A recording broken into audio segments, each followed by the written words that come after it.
你坐的稍微直点。可以了。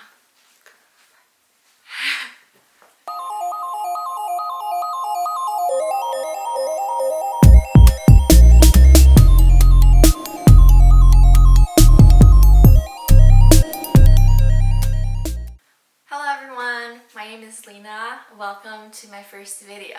Before I start, I'm going to tell you a little bit about myself. I have had a quite tumultuous past few years, and by tumultuous, I don't mean in a bad way at all. I think I had a very, very fulfilling past couple of years. Today is my birthday. I am currently 23 years old, and I have a lot to share. I started out as a business student in university, and I dropped out of school, and now I'm studying film. This channel is for me to share about my learnings from the struggles I've had. Hopefully by sharing that, it will also benefit and help some of you guys, because I think there's a lot of people that are stressed, a lot of people are very high achieving, and a lot of people at the same time are unhappy.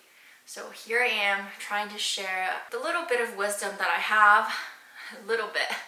I want to mostly focus this video on what I went through physically, mentally, spiritually during COVID-19 quarantine.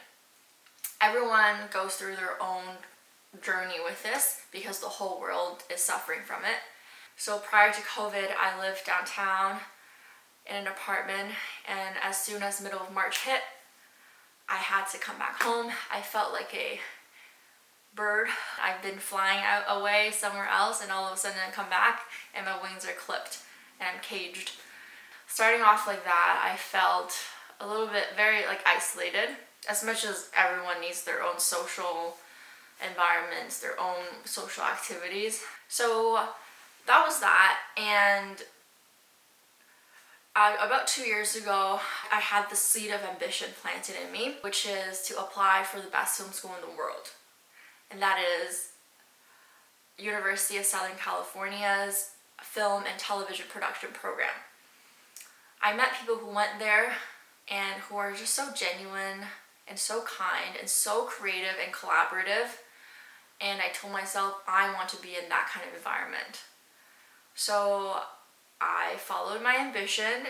I put in the best application that I could after many sleepless nights when I was still navigating this feeling of isolation, as many of us were during quarantine. At the end of May, I got my acceptance letter to my dream school. The very dream school. It didn't feel real. I printed my acceptance letter, I taped it on my fridge, I put it on my wall. I just couldn't believe I successfully reached such a far-fetching goal, and I was so proud of myself, but at the same time feeling like, is this real? I had a bit of a gut feeling of what's gonna happen. It was middle of March here in Canada when we first started quarantining. No one thought that it would last till September of 2020. I was ready to book my flight right away. I was ready to go. I have been visualizing, manifesting, mentally preparing myself for Los Angeles. I didn't know if I was gonna get in, but at the same time, I knew I was gonna get in because I'm going to work towards it.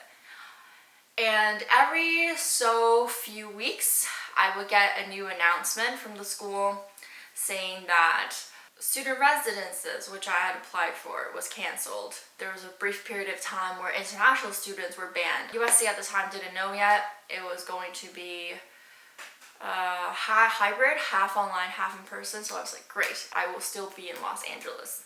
It's okay. That's how the world is, and everyone is suffering from COVID. And then more news came, and school was fully online. So I thought, that's okay. I will still be going to my dream school. But with each decision, each announcement, I felt numb here, and I think it really took a bit of a mental toll on me without me even fully recognizing it. I felt very down.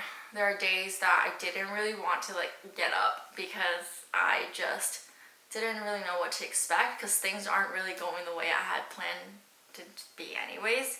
I still got up, but I felt a lot of like pain on my chest, had a lot of anxieties, and it's only now that I'm able to openly talk about it. And I think mental health is so important as physical health, if not more, because physical health is something that people can see and it's easy to gain empathy from people. But mental health is something that if you want to hide it, no one will know. With each announcement, it just weighed down on my chest more and more. This rock just got bigger and bigger, heavier and heavier. But I still started school, decided to do online school. I really enjoyed my cohort. Every single person is such a strong individual, very creative and so proactive, and I just felt infinitely inspired by them, as well as the USC faculty, the professors I had. They're truly industry professionals. They're so knowledgeable, but at the same time, they're so kind and genuine. They really want to help us with any questions we had.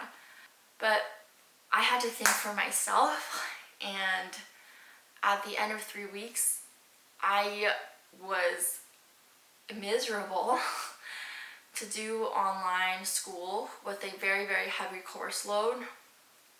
And I just felt like I was forcing something to happen just because I wanted to happen for so long. And the end of 3 weeks, on that particular Friday, was the last day that I could withdraw from the school. And that's what I did.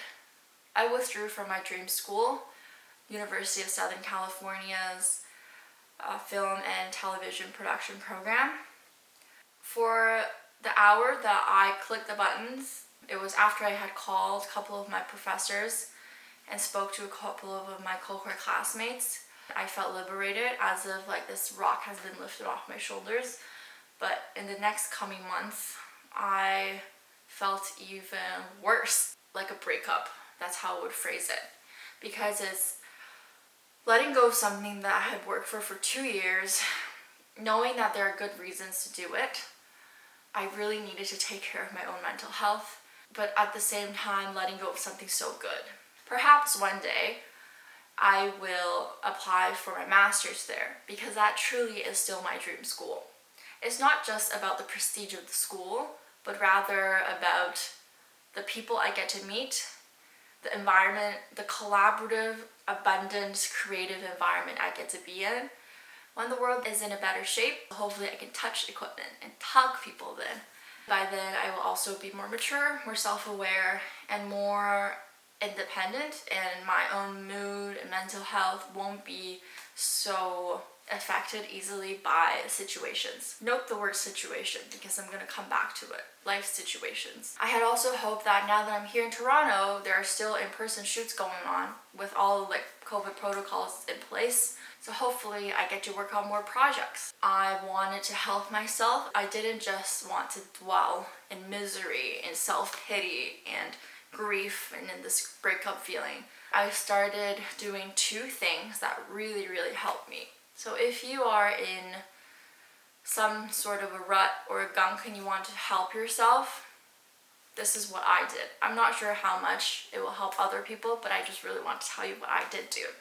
So I started to read this book, The Power of Now by Eckhart Tolle. And I started to do Kundalini Yoga. These 2 things went hand in hand like tea and biscuit. Because the Kundalini Yoga helped me to understand what Eckhart Tolle meant by being versus ego. In the beginning, I'm like, what do you mean ego? Like, versus being, like, I'm just me. I'm a whole, that's me. But no, I had to recognize that there's the being, which I felt a glimpse of it during this Kundalini Yoga that I did. And there's also the ego, who wants me to have all these things, all these goals, so I could look better in front of people. I had really put my dream school on a pedestal, and at the same time, by putting anyone on a pedestal, I am unconsciously, subconsciously, and indirectly belittling myself, because I think that thing is worth more than me, and I am not as worthy to get it. So I try so hard, and I'm so surprised when I do get it. Life versus life situations. That's something I touched on earlier. A lot of times that we think getting this external thing, reaching this external goal will make our lives better. But it doesn't. It makes your life situations better. Because life in itself is already great and whole and full. Why is that? Because what is the definition of life? Is to be alive.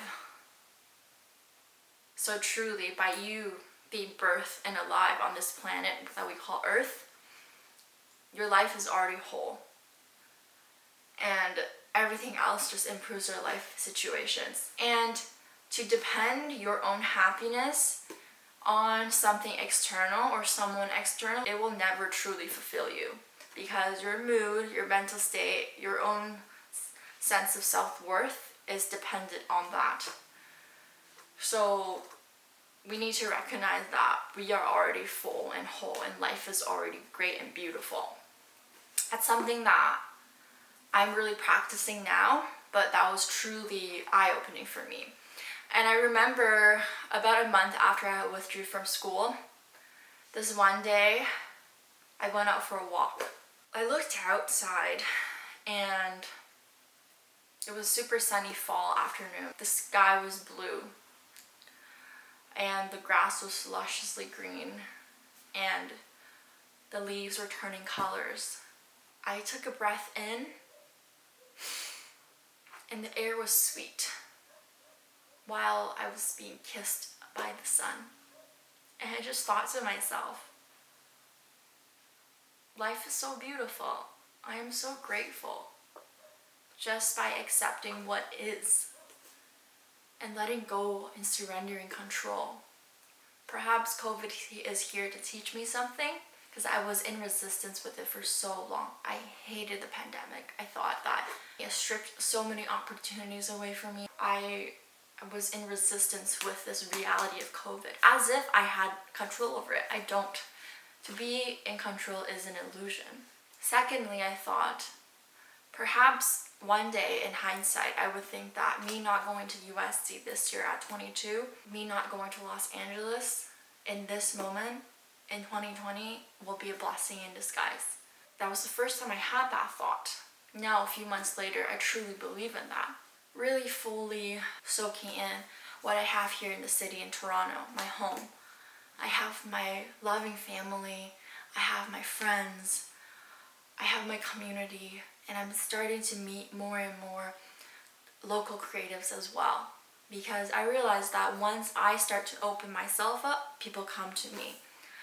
It's the same principle as the moment that I raise my vibration, things of the same frequencies will come match me. I don't even have to work so hard for them.